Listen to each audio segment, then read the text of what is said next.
Bon, donc nous, on parlait d'hybridation et d'adaptation dans les territoires.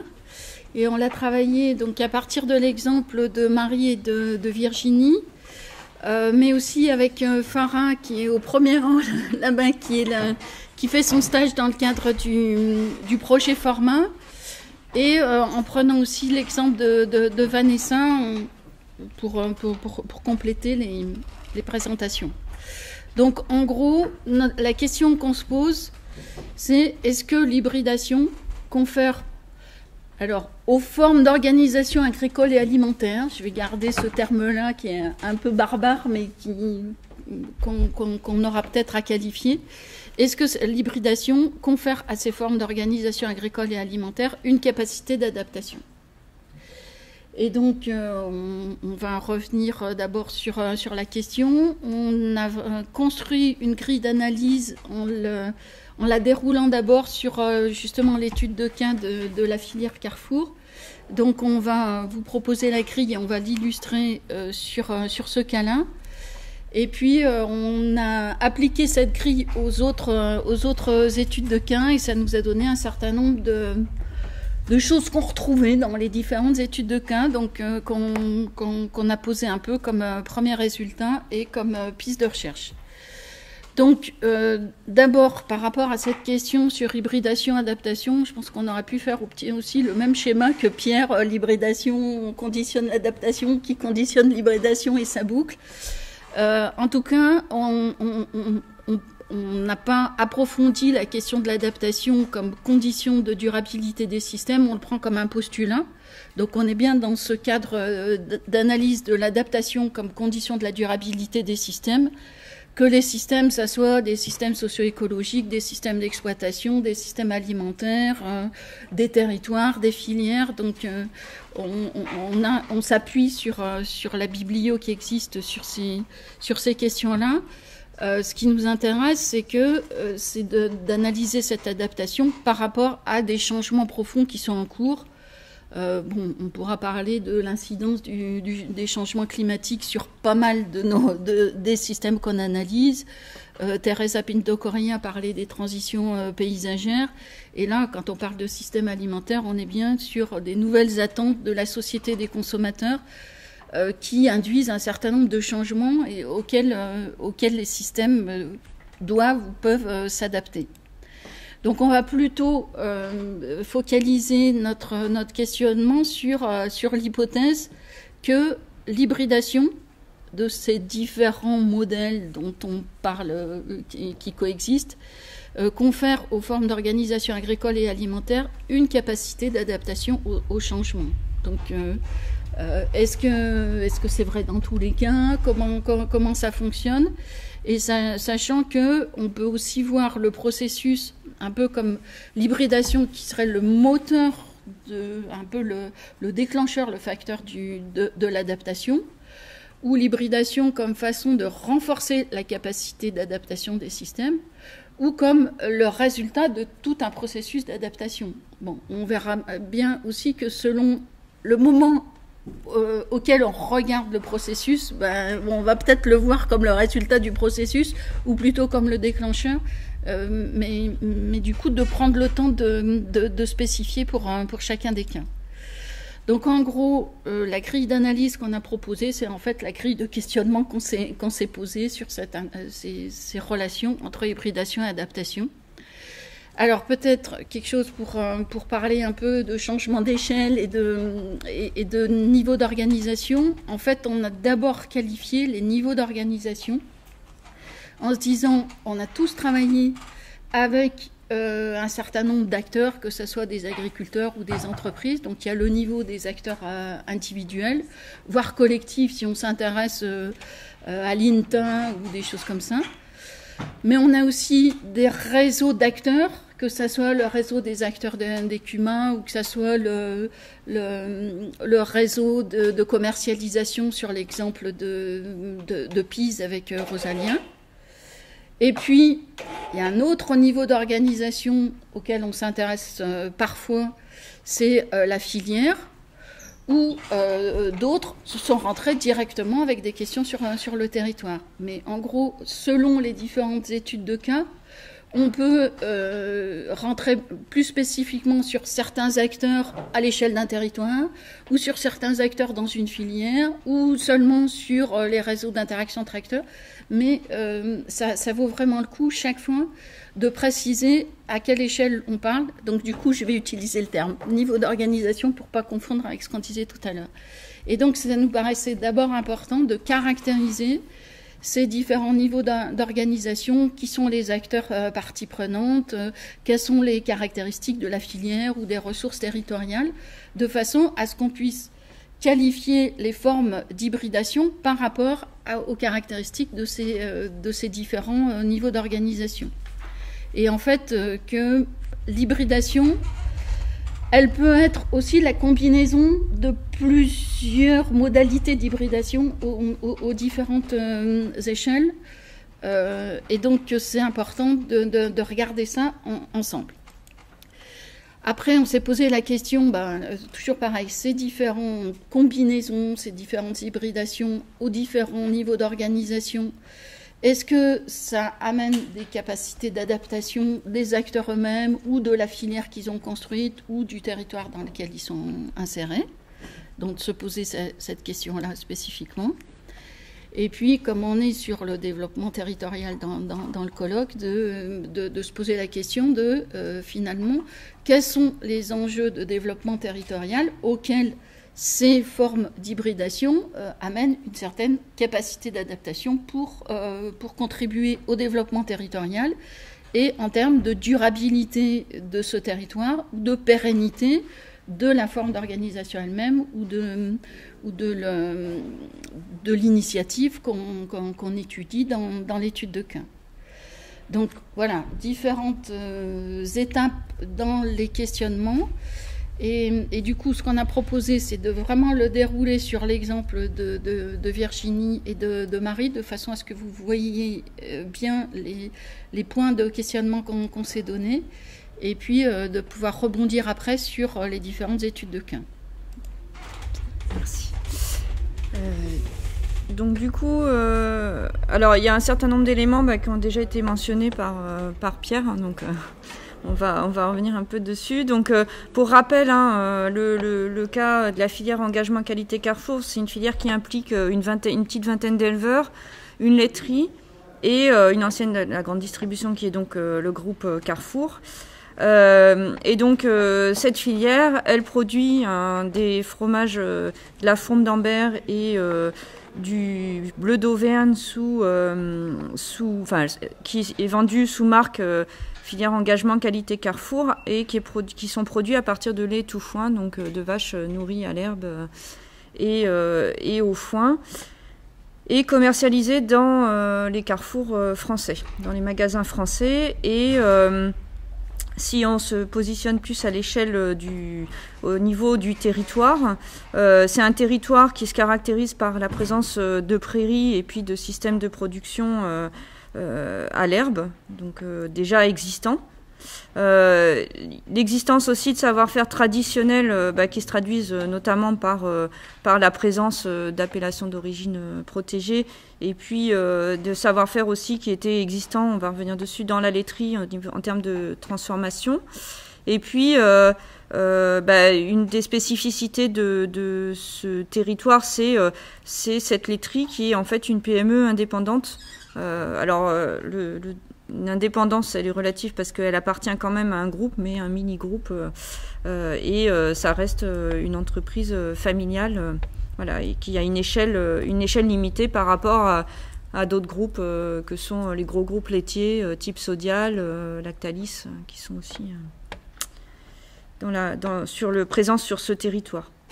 Donc en fait, si on reprend les formes d'hybridation qu'on peut identifier aux différents niveaux d'organisation qui constituent la filière, donc déjà si on prend les trois grandes catégories d'acteurs, donc au niveau des éleveurs, et donc là en fait c'est là que ça rejoint aussi les aspects l'approche diversification, spécialisation qui était présenté par Denis tout à l'heure. Donc en vert, on a ce qui se rattache plus, on va dire, à des caractéristiques qui sont un modèle plutôt alternatif.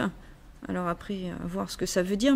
Et puis en rouge, ce qui peut se rattacher plus à ce qu'on peut qualifier de modèle conventionnel. Alors le modèle agro-industriel, mais au sens conventionnel, pour faire référence à la notion de conventionnalisation justement de tout à l'heure.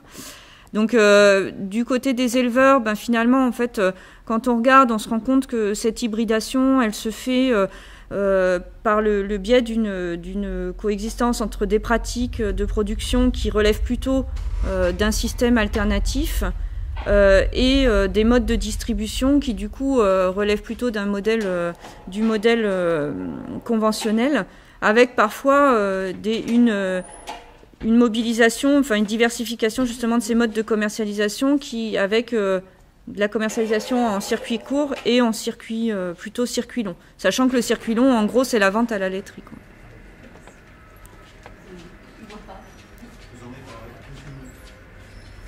D'accord. Il faut accélérer, c'est ça ? Bon. D'accord. Donc quand. Oui, oui. Oui, oui. Oui, mais il faudra synthétiser, il faudra qu'en plus. Ouais. Du coup, si on regarde les deux autres niveaux des acteurs de la filière, donc après on retrouve des formes d'hybridation sur la façon dont les produits sont, enfin la nature des produits et les modes de valorisation des produits, avec des approches en termes de certification plutôt de produits, de signes d'identification de la qualité de l'origine, et puis à côté de la commercialisation de produits plutôt standards vendus sous marque propre ou marque de distributeur. Là aussi, on retrouve une hybridation des circuits de commercialisation, même si, a priori, quand même, la laiterie est plutôt en circuit long. Hein. Et puis avec là, ça rejoint un peu. Et puis, il y a l'aspect qui est intéressant aussi, c'est cet aspect de cette PME qui est très ancrée territorialement, mais qui appartient à une holding. Donc c'est une entreprise familiale, mais cette famille s'est beaucoup développée. Ça reste à une échelle française, mais c'est une holding qui a des activités non seulement de production dans différentes zones AOP, mais aussi qui se diversifie dans la commercialisation gros et détail. Mais ça reste à une échelle relativement régionale sur ces deux activités. Sur la grande distribution, bon, je vais peut-être accélérer. Après, sur la filière, on retrouve aussi, si on regarde les modes de coordination, on retrouve un peu ce qui a déjà été dit, hein, finalement, sur les aspects, on cohabite des modes de coordination très contractuels, très, très formels, avec des relations plutôt informelles, de confiance, d'ancienneté, des relations de long terme, etc. Une forme de rééquilibrage des rapports de force à cette échelle de la filière, hein, je reprécise. Et puis, on retrouve aussi cet aspect de mode de valorisation des produits et de stratégie de différenciation à travers la mobilisation de SICO, donc où on valorise une qualité par l'origine, des modes de production plutôt traditionnels, et puis une marque de distributeur qui est portée par un acteur dominant et qui repose sur de la contractualisation, etc. Donc à partir de là, en fait, finalement, quand on regarde comment se sont mises en place ces formes d'hybridation, en fait, on se rend compte que finalement, ça correspond à des stratégies d'adaptation des acteurs qui répondent pour beaucoup à des objectifs finalement économiques et de maintien de l'activité. Donc pour les producteurs, c'est un moyen de mieux valoriser le lait et puis de sécuriser l'exploitation aussi, puisque ça sécurise ce débouché. Pour la laiterie, pareil, hein, c'est un moyen de diversifier ces débouchés, de sécuriser une partie de ces débouchés, mais aussi une partie de ces approvisionnements par le biais de la contractualisation pour répondre à cette demande spécifique qui est la demande de Carrefour. Et puis, du côté de Carrefour, c'est une adaptation, alors ce que je disais tout à l'heure, hein, qui n'est pas récente, puisque c'est un modèle qui a été mis en place de façon plus ancienne, mais qui est un moyen de répondre finalement à la concurrence et puis à l'évolution de la demande, donc de répondre à une évolution de la demande des consommateurs.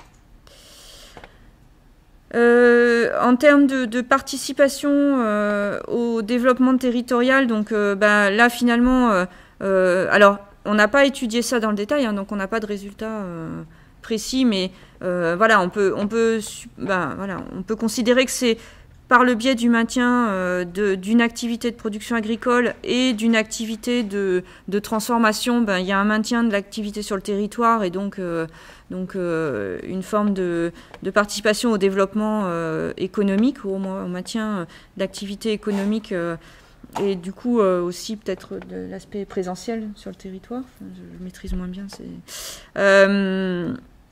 Il y a aussi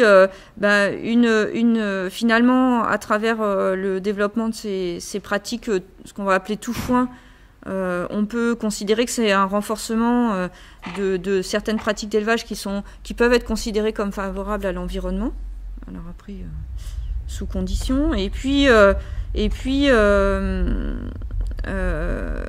y a alors là, je vois moins bien, mais une diffusion de savoir-faire un peu et un maintien de savoir-faire aussi traditionnel, sur la transformation et sur la production, l'élevage.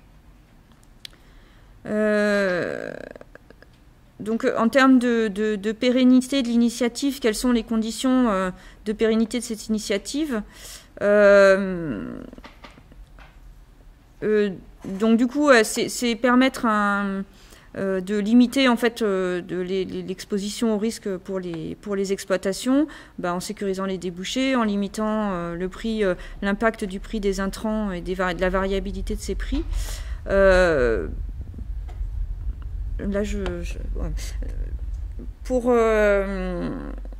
pour la laiterie, ça permet, on l'a déjà dit, sécuriser les approvisionnements. Et puis pour le distributeur, finalement, une des conditions importantes de la pérennité de l'initiative, c'est quand même que le distributeur, qui reste quand même malgré tout dominant et important dans l'initiative, maintienne cette stratégie-là, ce qui n'est pas forcément garanti vu l'évolution et la situation, le marché qui est extrêmement concurrentiel sur le secteur de la grande distribution. Ok, merci. Donc du coup, on a travaillé sur les différentes études de cas. Là, je ne vais pas les lister pour gagner un petit peu du temps. Et on a travaillé aussi sur essayer de formaliser justement ces formes d'organisation et les différents niveaux auxquels ça s'organise. Donc juste là, pour donner l'exemple sur cet exposé-là, ce qui nous semble important, c'est qu'il y a des acteurs qui s'articulent à des échelles, à des niveaux d'organisation différents. Donc, on a vu les producteurs qui produisent tout foin, qui sont en lien avec la laiterie qui elle-même a une interaction avec la maison mère qui a une autre échelle, et qui a un lien avec la grande distribution qui, elle, au niveau mondial, national ou international, et avec une consommation qui se fait à l'échelle de l'ensemble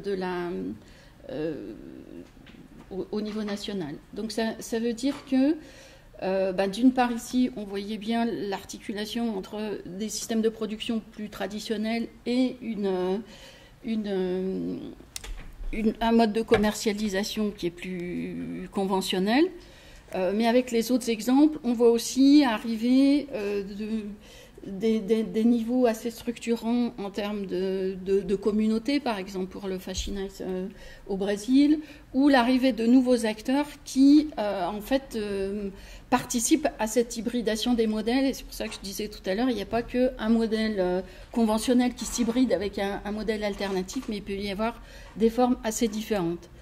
Donc, on va peut-être pas avoir le temps de dérouler l'exemple de Vanessa, mais qui donnait bien cette idée que c'est à l'échelle de la communauté qui était cette interface entre des consommateurs qui peuvent être dans le territoire et cette émergence de nouveaux acteurs avec qui la communauté est en interaction pour pouvoir se positionner sur les marchés.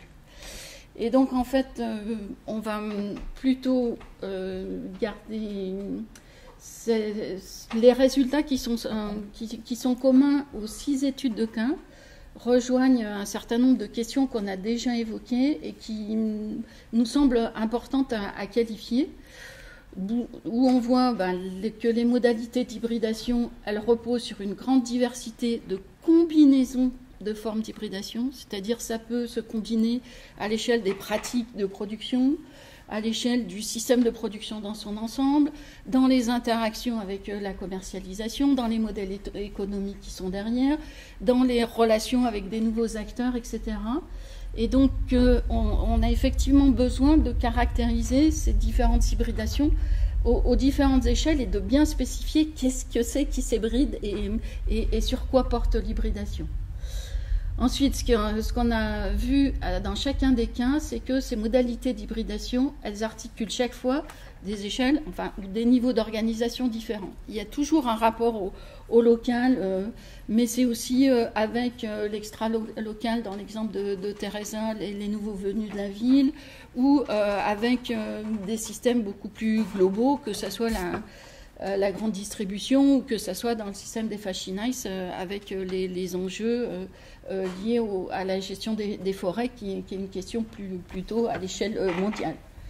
Donc, cette importance des différents niveaux d'organisation auxquels se réfère l'hybridation et par lesquels elle prend sens. Ensuite, ce qu'on a vu aussi, c'est que les modalités d'hybridation reposent chaque fois sur au moins un des types d'acteurs qui est lui-même hybride. Sur l'exemple de Virginie et de Marie, on voit bien la laiterie qui a déjà un certain nombre de caractéristiques d'hybridation elle-même, parce que c'est une petite PME territorialisée, mais elle a déjà des liens avec la grande distribution et tout ça, et que c'est aussi pour ça qu'à un moment donné, ça peut relier les différents acteurs et construire cette nouvelle forme. Et on l'a très bien vu aussi sur l'exemple de Vanessa, on pourra en discuter. Et puis 2 autres points qui nous paraissent aussi importants, c'est un peu en termes d'argumentaire, d'argument d'acceptation de cette hybridation, c'est qu'il y a souvent derrière, même si c'est pas très explicite, même si c'est pas énoncé clairement par chacun des acteurs, mais une dimension environnementale. On a vu sur l'exemple l'histoire du tout-herbe comme élément important dans la construction de cette forme d'hybridation. Sur le Fashion Nice au Brésil, c'est la protection de la forêt qui est un des arguments forts pour que cette forme-là puisse exister. Ça peut être aussi sur des aspects paysagers, sur l'exemple de Teresa, etc. Donc, même si ce n'est pas explicitement énoncé en termes que c'est juste en termes d'image, mais cette dimension-là, elle paraît assez souvent dans le contexte. Et puis la dimension d'apprentissage. Le fait que les agriculteurs, ils ont acquis un certain nombre de compétences en termes de séchage en grange et qu'il y a un système, un réseau d'acteurs qui travaillent ensemble autour de ces questions-là. Le savoir-faire culinaire sur l'exemple au Fashion Nice, etc. Donc c'est un peu cette hybridation, elle permet un apprentissage des différents acteurs qui sont impliqués dans la forme d'hybridation. Et du coup, est-ce que c'est pas ça aussi qui conditionne sa capacité d'adaptation et du coup sa contribution à une certaine pérennité, durabilité. Et donc en termes de pistes et de fronts de recherche, on a essayé de relier hybridation, adaptation, développement territorial, même si on voit bien que ça boucle. Et peut-être que la piste de l'analyse des configurations socio-spatiales qui nous permettrait vraiment de spécifier à quelle échelle on est, sur quels objets portent ces hybridations, on aurait peut-être besoin d'approfondir et de continuer à formaliser. Sur la question des modèles, un peu évaluer les rapports de force entre les modèles, et est-ce qu'on peut dire que quand il y a une forme hybride, il y a un nouveau modèle qui apparaît? Est-ce que hybridation veut dire nouveau modèle? Et puis, quand on s'intéresse à l'échelle du territoire, est-ce qu'on peut parler d'hybridation du territoire? Est-ce que le territoire lui-même est hybride? Est-ce que le territoire a lui-même des capacités d'adaptation? À quelles conditions? Est-ce que c'est des questions qu'on a envie de se poser dans le séminaire? Et les formes hybrides qu'on a étudiées, est-ce Est-ce que la question de leur pérennité est importante ou est-ce que c'est aussi des formes, ça pourrait être des formes transitoires qui nous permettent à l'ensemble du système de s'adapter, mais la forme elle-même est peut-être juste transitoire. Et on rejoint la question qui était posée dans le premier exposé sur comment accompagner de tels processus d'hybridation et le rôle de ces acteurs intermédiaires qu'on a vus qui étaient eux-mêmes déjà hybrides et qui en fait étaient des facilitateurs en quelque sorte de ces formes d'hybridation qu'on observe sur les territoires. Désolée d'avoir été plus longue que prévu.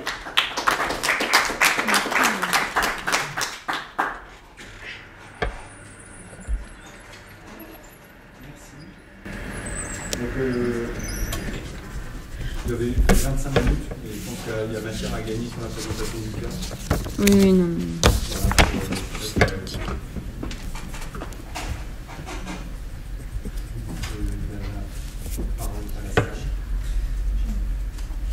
Une question, j'ai l'impression en écoutant, enfin, j'ai pas suivi les explications normales, alors peut-être que je vais parcellaire de ce qui s'est dit. J'ai l'impression en écoutant que potentiellement on peut trouver l'hybridation partout. Alors est-ce que c'est un effet de relecture d'un cas, ou est-ce que finalement si on cherche, peu importe le modèle et les pays, les territoires dans lesquels on va regarder, finalement on peut trouver à un moment ou à un autre parmi un des acteurs à une forme d'hybridation.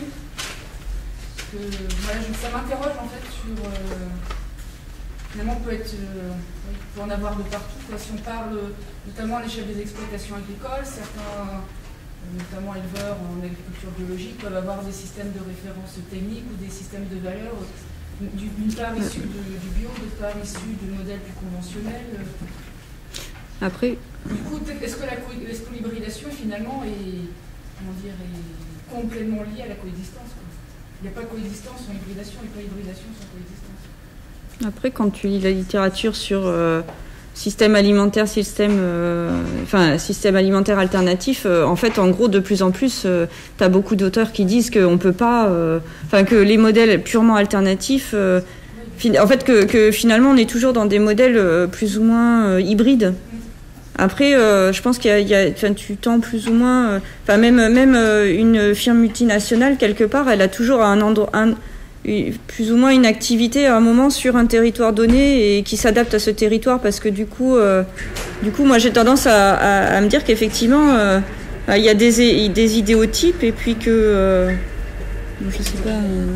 Un autre élément de réponse, c'est qu'on est parti des études de cas que les gens présentaient dans un séminaire commun, et avec Farah a relu tous les exposés, tous les comptes rendus, tout ça, et elle a sorti ceux qui parlaient d'hybridation. Donc c'est pas toutes les études de cas qui parlaient d'hybridation, et après les 6 cas qu'on a étudiés, c'est vraiment ceux qui, dans l'étude de cas et dans la manière de poser le problème et de présenter, avaient quelque chose à dire sur l'hybridation. Donc, effectivement, on n'est pas allé.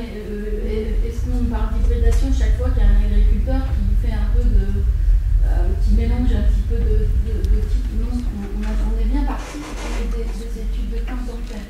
Mais c'est vrai que, d'où l'importance de vraiment spécifier qu'est-ce qui s'hybride, à quelle échelle et pourquoi ça confère une certaine capacité. À mon avis, c'est aussi un élément, à mon avis, c'est un élément de réflexion à avoir sur l'ensemble du séminaire aussi, ce que c'est que l'hybridation et comment on la caractérise, parce que finalement, on n'est pas les seuls à utiliser ce terme-là, et du coup... Et justement, alors attends, excuse-moi, je t'avais peut-être pas dit, comme j'ai vu, je vais vous donner la parole, puis je vais ensuite. Pour aller dans le prolongement de ce que disait Nathalie, il me semble qu'effectivement, peut-être qu'il faut distinguer dans l'hybridation ce qui est une évolution du modèle lui-même dans la conception et le sens, la représentation de ce modèle, de ce qu'est une évolution d'une pratique ou de production ou de transformation ou la mobilisation de vente sur tel circuit long. Je trouve qu'il y a des choses extrêmement différentes. C'est pas parce que, à mon avis, de mon point de vue, c'est pas parce qu'il y a une vente à circuit long que forcément il y a une hybridation il peut y avoir une entreprise, alors je ne sais pas si c'est quelqu'un de celle que vous avez étudiée, mais une entreprise peut très bien rester dans la même logique et vendre une partie de sa production à un certain niveau. Et du coup, je pense que dans préciser ce qui est l'hybridation, je pense qu'il serait intéressant de remonter à la finalité, à l'objectif du système en question, et pas uniquement regarder les pratiques, parce que ça me semble être de nouveau différent.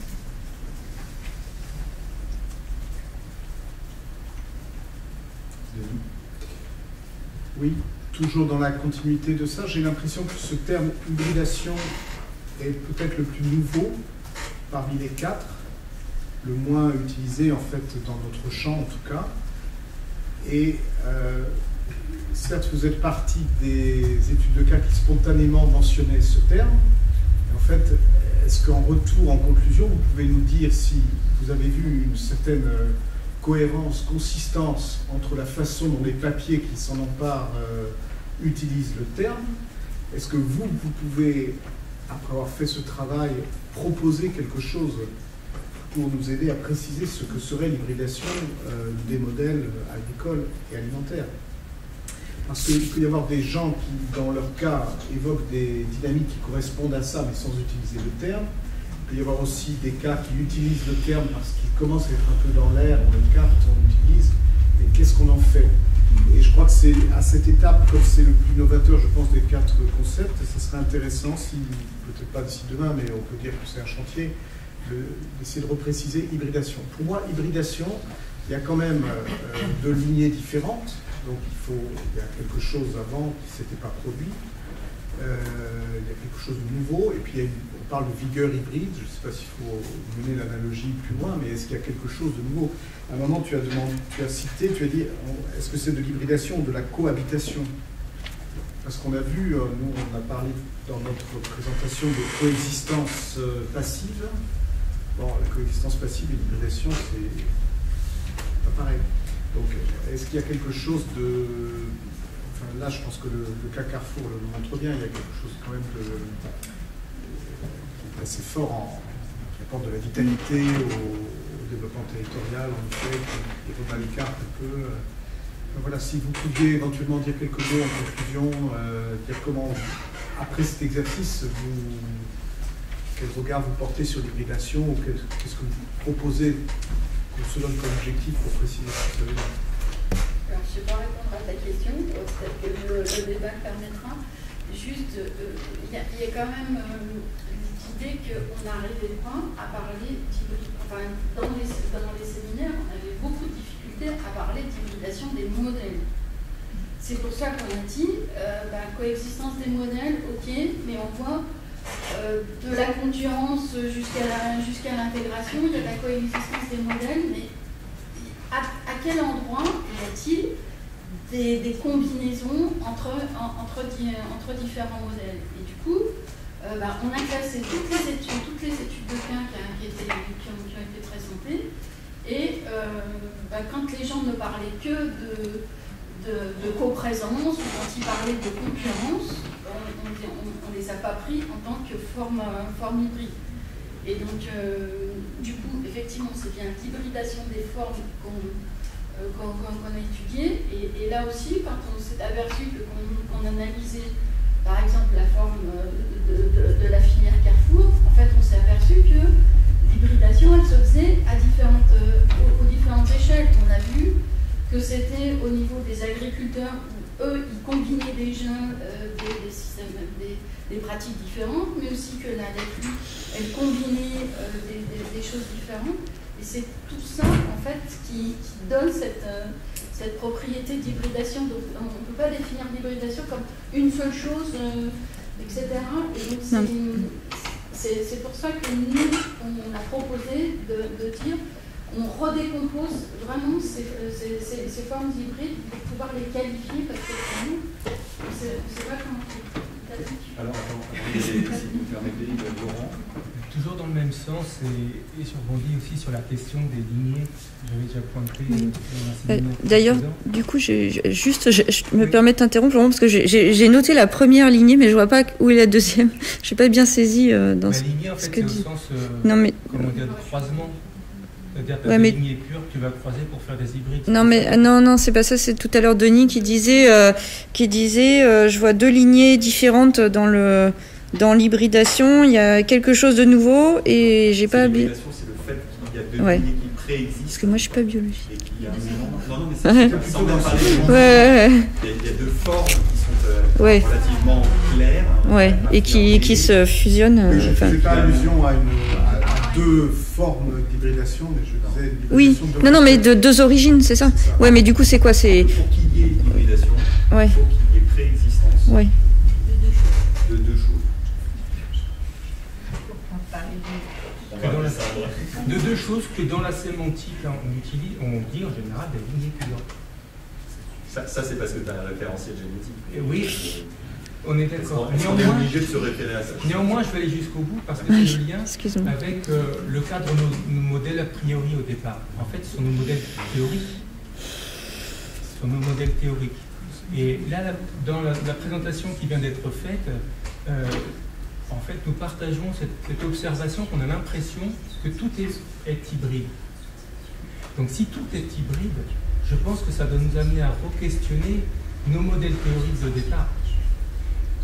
Et ce faisant, il y avait quelque chose qui me semblait important par rapport aux diverses formes d'hybridation-là, c'est de se poser la question, c'est quelles sont les composantes qui peuvent se combiner et quelles sont celles qui ne peuvent pas se combiner. Et quelles sont celles, une fois qu'on a pointé ça, quelles sont celles qui font l'essence, si on peut parler d'essence dans ce cas-là, mais l'essence de chacun de nos modèles théoriques. C'est-à-dire qu'en gros, on a deux choses qui préexistent, et quelles sont les caractéristiques de ces deux choses qui préexistent, c'est ça? Moi j'aimerais revenir sur la réponse de Sylvie, quand même, par rapport... tout n'est pas hybridation. Dans les études de cas, sur 19 études de cas, on en a identifié 6 sur lesquelles il y a manifestement de l'hybridation. D'accord? Donc ça c'est une première chose. D'autre part, ce qu'a dit Sylvie est aussi très important, c'est au cours du séminaire, on a eu du mal à repérer des modèles qui s'hybrident au sens d'un tout cohérent, qui marque des options de développement avec un certain rapport à l'activité, au travail, à la nature, à la technique, au territoire, au marché, etc., et qui serait en train de s'hybrider. Pour autant, on a repéré des hybridations, on va dire, partielles, des choses qui s'observent aux différentes échelles qui ont été repérées par ce groupe de travail, que ce soit dans les pratiques, dans l'échelle des systèmes de production, dans les filières, dans les modes de gouvernance, etc., et qui là nous permettent de parler d'hybridation. On est d'accord? C'est bien ça le message. Donc moi je voudrais quand même que c'est peut-être quelque chose du coup qu'il faudrait dire en conclusion, parce qu'il y a cette ambiguïté là qui plane sur la salle, que tout serait hybridation. Non, pas du tout, il va falloir le dire. Ouais. En intro et en conclusion peut-être, pour qu'il n'y ait pas de malentendu. Donc ça c'était un point, c'est faire en sorte qu'on entende bien ce que tu viens de dire là. Et l'autre élément, c'est que je me demandais dans quelle mesure le fait que pour un modèle, on va dire standard, théorique, il puisse y avoir un début d'appropriation d'un élément qui n'était pas au sein de ce modèle, est-ce que ça pourrait pas être une innovation pour ces modèles-là? Enfin, il y a quelque chose qui m'a échappé dans l'exposé, donc c'est aussi pour attirer l'attention pour demain, c'est l'hybridation des territoires, ou de territoires. Ça, soit j'ai pas été attentif, soit j'ai pas entendu. Ça t'a manqué ou tu l'as pas compris? J'ai pas compris, ou en fait, je n'ai pas saisi. Ouais. La question est posée. C'était que quand on remplissait le tableau des différents niveaux d'organisation, bon, par exemple, Marie et Virginie, elles n'ont pas rempli la ligne territoire, ou juste dans les caractéristiques, mais ça ne faisait pas partie de la forme d'hybridation. Alors que sur l'exemple de Vanessa, on est bien à l'échelle d'un territoire qui est une communauté, qui a une certaine organisation spatiale, mais qui se retrouve avec à son voisinage une autre forme d'agriculture. Et donc, à un moment donné, dans un territoire, on a aussi une mosaïque spatiale de formes par exemple, de systèmes de production ou de systèmes d'alimentation. Et est-ce qu'à un moment donné, on le regarde juste comme une mosaïque? Il y a juxtaposition, comme on l'a vu, il y a coprésence de modèles. Ou est-ce qu'à un moment donné, on peut aussi regarder le territoire dans son ensemble et se dire, y a-t-il des interactions entre ces formes d'organisation qui là sont spatialisées et qui du coup conféreraient au territoire dans son ensemble, vu qu'on est sur la question du développement territorial, est-ce qu'on peut transposer notre raisonnement à l'échelle d'une initiative, d'une filière et tout ça, à un objet qui serait le territoire dans son ensemble? On n'a pas vu de cas, peut-être Teresa qui a un peu abordé cette approche-là, mais dans les études de cas du séminaire, il n'y en a aucune qui est rentrée de fond à l'échelle du territoire et à l'échelle des questions de l'hybridation dans le territoire. Mais c'était juste une question d'ouverture. Alors, je vais distribuer la parole. Dans l'ordre, il y aura Nathalie, Vanessa, Claire, Stéphane et Marie. C'était simplement pour ça. Elle était derrière moi, je l'avais repérée, ok, c'est gentil. Bon, alors du coup, Nathalie, Claire, Stéphane et Marie. Merci, Vanessa.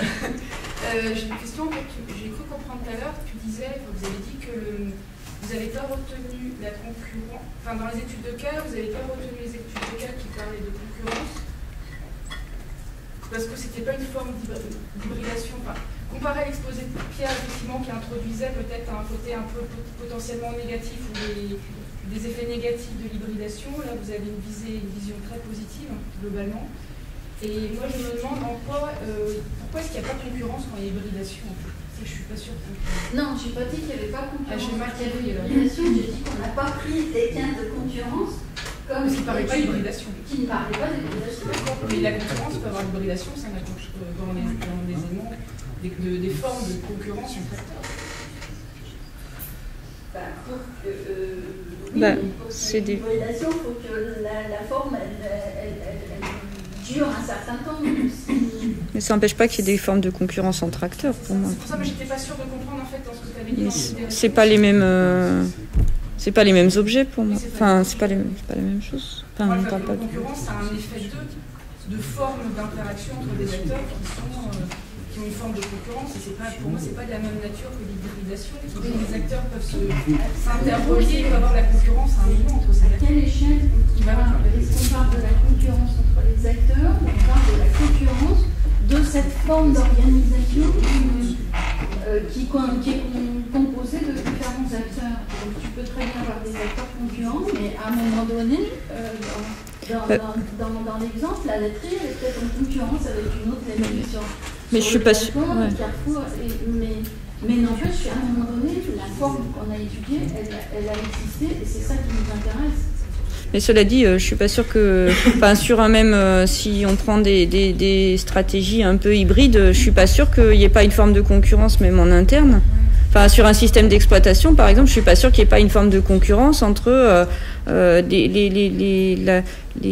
circuit long traditionnel et la vente en circuit court, parce qu'il y a un moment où il faut faire des choix en termes de main-d'œuvre, en termes de.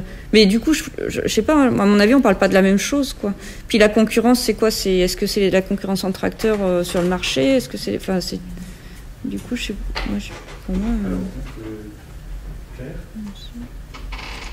Oui, alors c'était pour rebondir à un truc il y a très longtemps, mais je suis pas sûre. En fait, c'était est-ce qu'on met pas plus de place dans votre présentation sur justement qu'est-ce que les cas nous disent sur l'hybridation, donc qu'est-ce qu'on entend par hybridation dans les cas? Ça revient un petit peu à ce qui a été mis, qu'on retrouve dans l'exposé de la grille, mais comme c'est très détaillé, peut-être on a intérêt à regrouper et à expliquer finalement ce qu'on entend par hybridation. Qu'est-ce que les gens ont voulu dire comme derrière le mot hybridation? Ils en ont parlé dans la. Je ne sais pas si c'est un moyen de.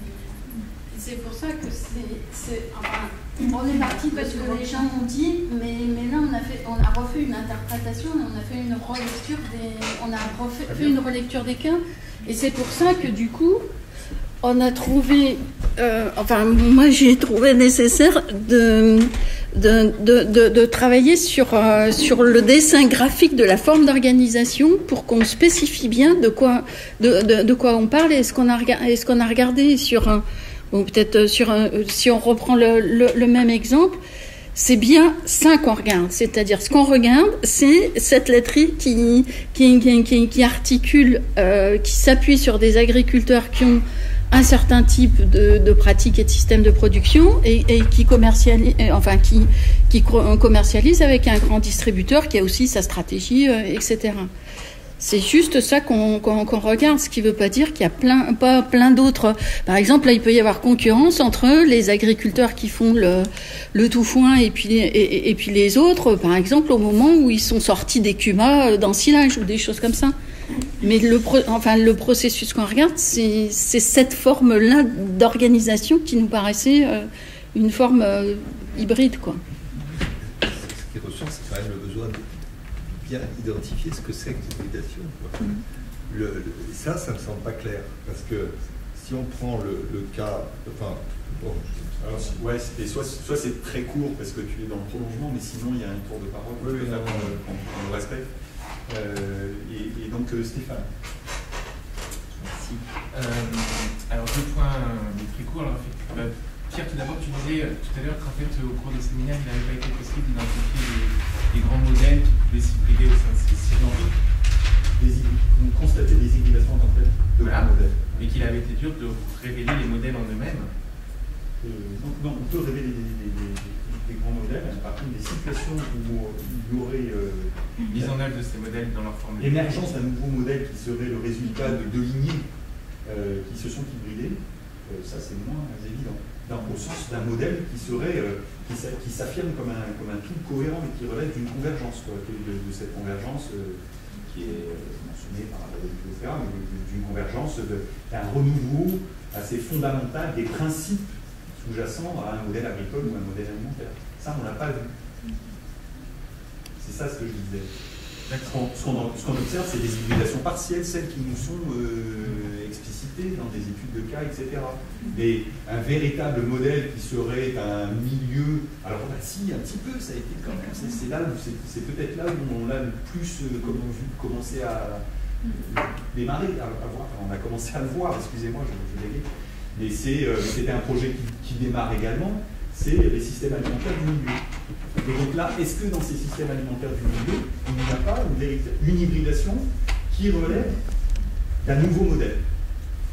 Mais sinon, ce qui nous est renvoyé, là, ce sont des hybridations partielles. C'est très très bien dit, moi, je trouve, dans cet exposé-là. Mais en complément. Il n'y a pas une confrontation entre deux modèles bien identifiés. En fait, ce sont simplement des éléments épars, c'est-à-dire des éléments partiels qui sont en train de s'hybrider, et pour autant qui ne fondent pas l'émergence d'un nouveau modèle affirmé, clair, qu'il soit revendiqué ou qu'il soit reconnu par le chercheur, mais en tout cas Non, on est complètement d'accord. Alors j'ai mal compris ce que tu voulais dire, parce qu'effectivement, dans ce cas-là, je voulais rappeler que, si je le fais, c'est uniquement parce que je pense que Jean-Marc Touzard reviendra demain dessus, qu'en toute modestie, on avait essayé aussi dans certains travaux passés de bien révéler ces différents modèles. Mais c'est un peu ce qu'on a essayé de faire en mettant en rouge et en vert, en fait, de mettre en évidence ce qui relève plutôt de ce modèle agro-industriel, conventionnel, etc. Et en vert, de ce qui peut être associé à un modèle plus alternatif. Alors après, il pourrait y avoir aussi tout un travail sur les valeurs, des choses comme ça qui sont portées par ces différents... mais bon, on l'a pas étudié, donc... mais effectivement, la littérature, elle donne pas mal de pistes sur qu'est-ce qui fait ces deux modèles un peu opposés et quels éléments vont se coller... Enfin... faut cohabiter dans une même situation et faire une forme d'hybridation. Le travail que vous avez fait Jean-Marc Lepoix, il est très présent, c'est-à-dire qu'on a complètement en tête c'est des modèles et puis à la fois après dans les systèmes d'action foncière, on est en train de s'hybrider. Non, c'est voilà, on va. Mais par contre, effectivement, dans ces boulots-là, dans ces papiers-là qu'on a fait avec Jean-Marc, l'idée c'était pas d'assimiler un modèle alternatif, enfin d'assimiler différents circuits dans un modèle entre guillemets alternatif, mais bien de montrer la diversité de ce qu'on entend souvent par alternatif. Oui, non, mais du coup, oui. Et qu'on retrouve aussi dans les formes d'hybridation, ce qu'on disait tout à l'heure, c'est pas toujours un modèle conventionnel avec un modèle alternatif. Il y a plein de. Exactement. Ouais, mais je pense que ça, c'est. Ouais. En conclusion, c'est un des éléments forts. Mais alors, attends, il y avait un deuxième réponse. Voilà, il y avait mon deuxième réponse. C'est vraiment celui sur lequel je voulais intervenir tout à l'heure. C'était pour se demander si on pouvait pas, si les études des cas permettaient pas finalement de faire un retour sur les effets de ce processus d'hybridation sur l'ensemble de la filière et des territoires. Parce que là, finalement, on parle d'une hypothèse, on travaille une hypothèse qui représente une vision assez positive du processus d'hybridation, un processus d'hybridation qui serait capable de renforcer finalement la résilience de modèles, qui a vraiment pour but d'adapter des filières ou des circuits à un environnement qui a évolué. Mais après, on peut se poser la question, et donc ça, vous le démontrez très bien, vous le démontrez bien, c'est effectivement des circuits plus adaptés à leur environnement, etc. Mais on peut se demander quelle est la conséquence en retour sur les autres modèles et sur les circuits qui vont représenter ces autres modèles dans la filière ou dans le territoire. Est-ce que du coup, ça va susciter la disparition de formes beaucoup plus traditionnelles, donc de ces producteurs de fonds d'envers ou d'autres, mais qui vendaient avant ailleurs qu'en grande distribution, et donc ces circuits-là leur permettant éventuellement de maintenir une forme d'élevage tout à fait différente de celle que Carrefour va leur permettre de maintenir. Donc bref, est-ce que finalement ces processus d'hybridation ne suscitent pas la disparition d'autres circuits, ou au contraire, et ce faisant, est-ce qu'ils ne réduisent pas la résilience des systèmes de production?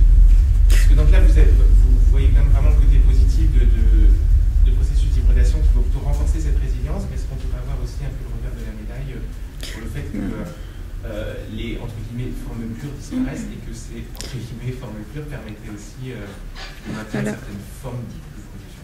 Là, en l'occurrence, je pense que c'est un peu... Enfin, dans notre cas, nous, après, dans d'autres cas, je sais pas, mais je pense que c'est un peu le contraire. Enfin, pour le coup, cette filière-là, elle s'est développée dans un contexte où, finalement, il y avait quasiment plus de production de fourmeaux crus, par exemple. Il y avait en fait, on revient sur dans un contexte où justement la ressource herbe est de plus en plus valorisée, où ces pratiques de séchage en grange, de valorisation du foin, etc., elles ont tendance à se redévelopper, et les cahiers des charges des AOP ont tendance à revenir justement vers la suppression de l'ensilage. Donc en fait, pour le coup, dans ce cas-là, mais peut-être que dans d'autres cas, ça serait vrai. Mais après, on n'a pas, nous, d'éléments. Et justement, ça aurait été, pour le coup, la suite de ce travail-là, ça aurait été bien qu'on ait une approche plus globale sur le territoire, sur savoir comment la mise en place de ces types de systèmes de production, ça essaime aussi ou pas. Est-ce qu'il y a des réseaux d'acteurs, justement, des réseaux de pratiques qui se mettent en place autour de ces pratiques-là, au niveau plus territorial, mais on l'a pas fait, on n'a pas les éléments. Alors, dans l'ordre, il reste, et je vous propose que ce soit les trois derniers échanges, parce qu'après, sinon, on aura du mal à... Enfin, il faut qu'on aille. Donc, il y aura Marie, Jean-Paul et Martine. À moins que je n'oublie personne. On conclura.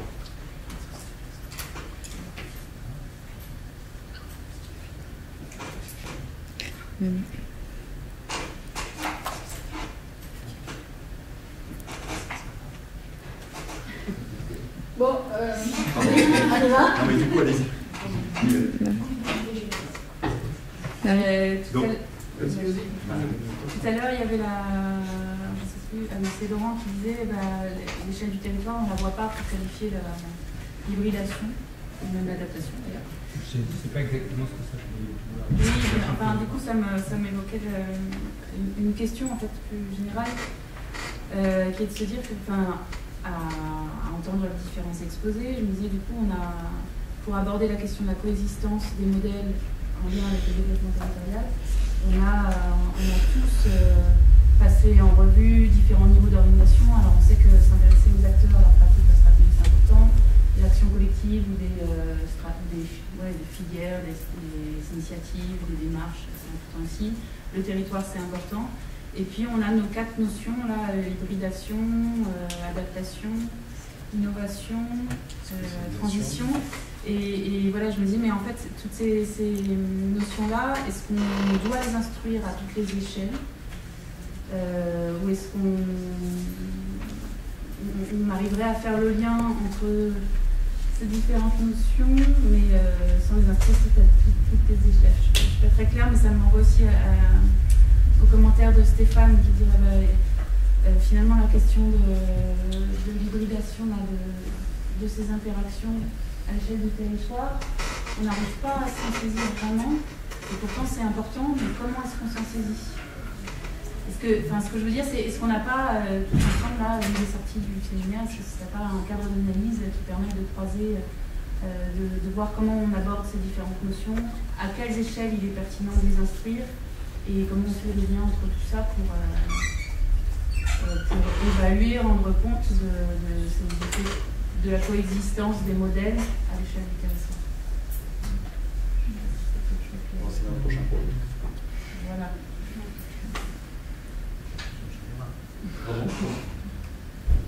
Conclusion générale. Là, c'est la sociologue. Je ne sais pas si Non, voilà, ce que je veux dire aussi par rapport à cet exposé-là, pardon, c'est que l'hybridation, par les hybridations par les acteurs, ça le fait bien. Sur le territoire, on n'a pas réussi à le faire.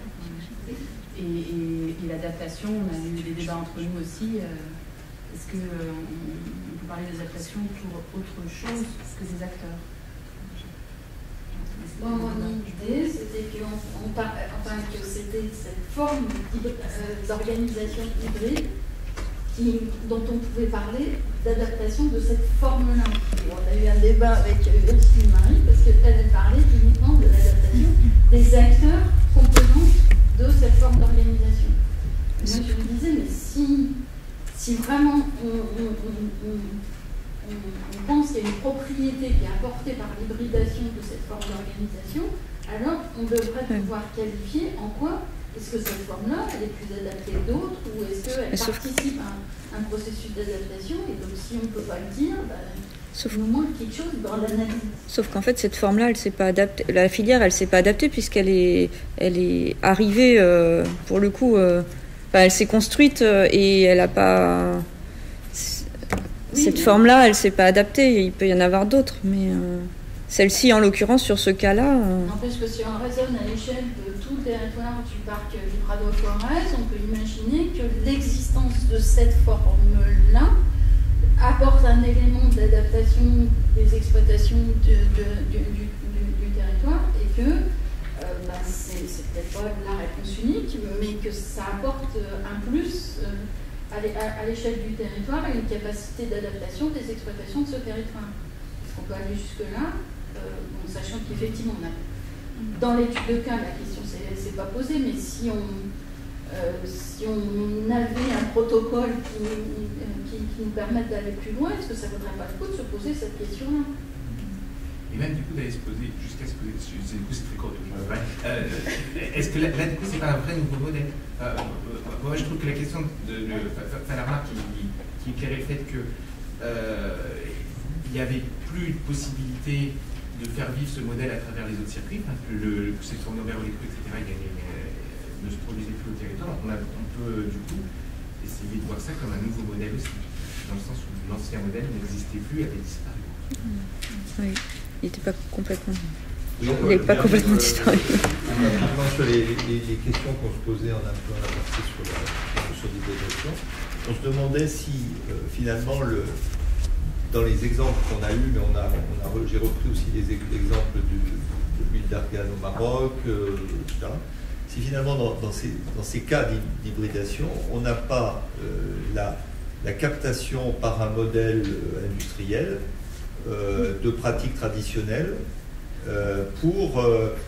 avec des objectifs de ces filières, de ce modèle industriel qui veut se diversifier, qui veut être plus compétitif.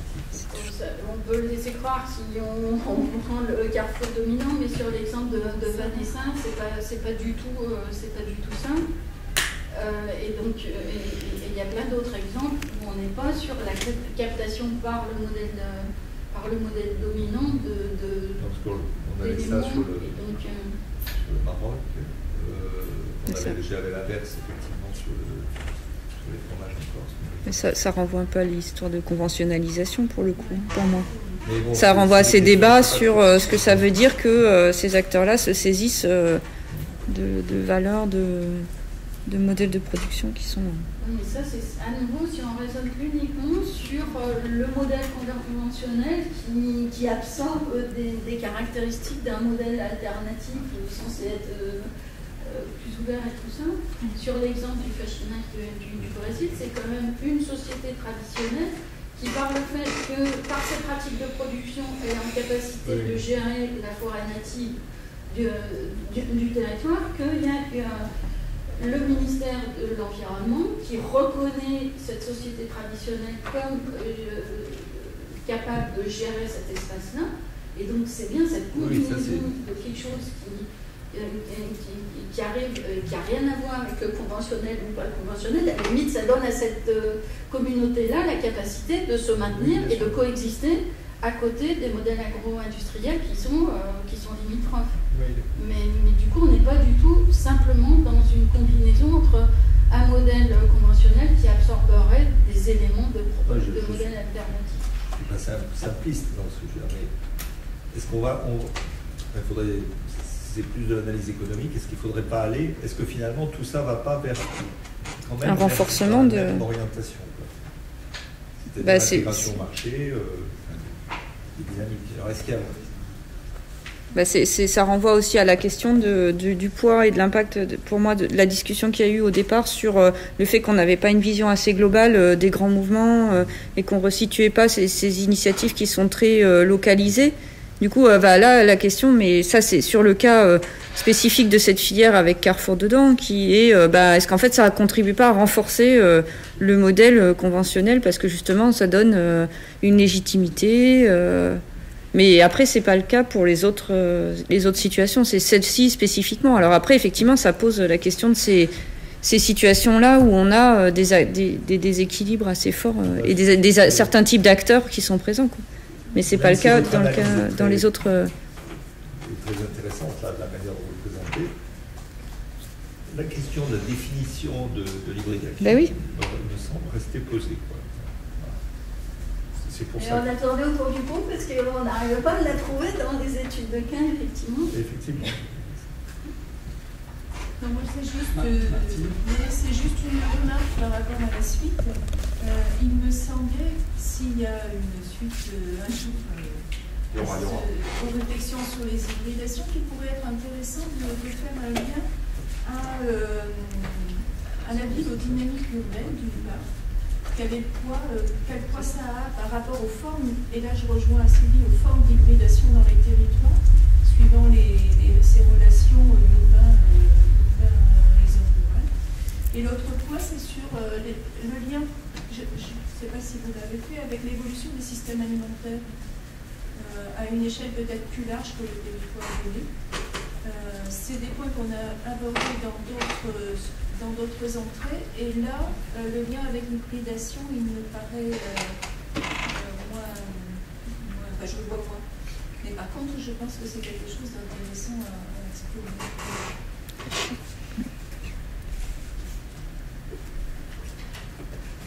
Très bien. Et donc, une dernière intervention. Ouais, c'est juste une question plutôt par rapport au temps de présentation. En fait, tu passes assez vite sur les cas. Justement pour un petit peu diminuer le focus trop excessif de Carrefour, il faut vraiment présenter les autres cas. Donc je ne sais pas s'il n'y a pas des choix à faire. Mais je suis d'accord. Non, un peu comme tu as mais fait, plus synthétiser plus les cas. Ouais, moi je... On a juste vu la diapo et on est passé vite. Et puis les résultats que tu as présentés derrière, comment les différents, par exemple, 2 systèmes. Je ne sais pas si on ne peut pas faire un mix dans lequel on réduit un peu la partie Carrefour. Oui, mais je suis d'accord. Mais du coup, moi, je suis d'accord. J'ai une question. Est-ce que les schémas sur les formes d'organisation qu'on a essayé de formaliser, est-ce que ça parle ou ça ne parle pas du tout? Si tu prends le temps de nous l'expliquer, oui. Si je pense que ça, on disait que tu n'as pas le temps. Moi, ça ne m'a pas parlé, j'ai pas réussi à rentrer dedans, mais je pense que c'est pas on tape assez rapidement aussi, ça demande du temps d'imprégnation, de comprendre les formes. Et je pense Il faut y passer du temps. Enfin, explicité, je pense. C'est peut-être sur ces tableaux-là, le cas Carrefour. Bah, moi, à mon avis, il faut l'enlever. Il faut juste illustrer à l'oral. Quand on présente la liste, il faut l'illustrer sur un... Ouais, mais du coup, ça focalise trop sur un cas qui est un peu particulier quand même. Moi, je vois bien l'effort que vous avez fait de travailler à chaque niveau d'organisation. Je crois que c'est super. Exactement. Donc, d'une part, les schémas, en fait, ils n'explicitent pas le fait que vous avez travaillé sur l'hybridation, pas simplement sur les arrangements, les configurations socio-spatiales, etc., mais sur d'autres dimensions aussi. Et donc, je ne les mettrai pas forcément en avant. Par contre, l'éclairage sur le cas Carrefour, à mon avis, il est quand même très éclairant. Enfin, et donc, il ne faut pas l'enlever. Mais il faut le ramasser. Non, mais oui, c'est ça. Plus ramasser, aller à l'essentiel. Bah, et puis, je pense présenter d'autres cas un peu différents, parce que là, effectivement, le risque, c'est que on retombe sur des discussions sur... Non, il n'y aura pas le temps. Non, mais ou présenter de façon plus synthétique. Comme celle de Denis et moi, dans le sens il n'y a pas de présentation du cas en tant que tel. Soit vous faites un peu plus, vous rentrez pas dans le cas, qui permet de comprendre aussi ce qu'on entend par hybridation. Moi, je trouve ça a cette vertu-là. Et puis, parce que moi, je suis très gêné quand même par la façon dont moi je parle des cas sans en parler. Quoi. Je pense que les gens, ils ne pigent rien. Ce qui se passe dans les CUMA, etc., je ne l'ai pas dit en tant que tel. Et donc ça, c'est pour ça que ça a une vertu quand même de rentrer par ce cas-là. Et faites-le de façon plus ramassée. Non, c'est très bien d'avoir le cas parce que justement vous expliquez que vous n'avez pas de cas d'hybridation générale. Vous devez donc aller dans des éléments précis et notamment différencier les niveaux d'organisation. Votre tableau est très clair sur le niveau d'organisation. On voit bien que vous réunissez ensuite. Moi, je dirais que les deux schémas, personnellement là dans la présentation, n'est pas apporté en plus. Mais par contre, ce que tu as expliqué, Sylvie, ensuite, tu as dit finalement, avec ce cas-là qui nous a permis d'avoir une grille de lecture, plus les 6 autres cas qu'on a regardés, je dis qu'il y a hybridation si chaque acteur combine des pratiques et des éléments venant de plusieurs systèmes, s'il y a des articulations entre plus d'un niveau d'organisation, s'il y a appropriation d'au moins un élément exogène, et je ne sais pas quoi, enfin, voilà, là c'est votre valeur ajoutée par rapport aux différents cas que vous mettez en avant, c'est vraiment intéressant. C'est-à-dire l'avant-dernière diapo. Et du coup, personne n'a réagi sur l'argumentaire de l'environnement et sur l'apprentissage. Est-ce que ça vous parle ou est-ce que ça parle pas du tout? Le fait que le facteur environnemental... Ça, c'est de la conclusion partielle, parce que je pense que si on étendait, on trouverait d'autres... Cette diapo le renouveau du rapport à l'alimentation est une force au moins aussi forte d'hybridation que la question de l'environnement. Et cette question d'environnement est presque transversale au 4 entrées, parce qu'on l'avait tous en tête aussi au moment où on discutait spécialisation et diversification. Il y a évidemment... Mais ça revient à la question du développement durable aussi. Enfin, du coup, c'est une des dimensions du développement durable et en quoi on est... C'est peut-être pire à inclure dès ton introduction aussi. Je vais le faire. Ouais. Donc, écoutez, on va aller déjeuner. Et puis, on se retrouve d'ici, on se dit 3 quarts d'heure. On essaie de faire un déjeuner. Donc, il y a des plateaux.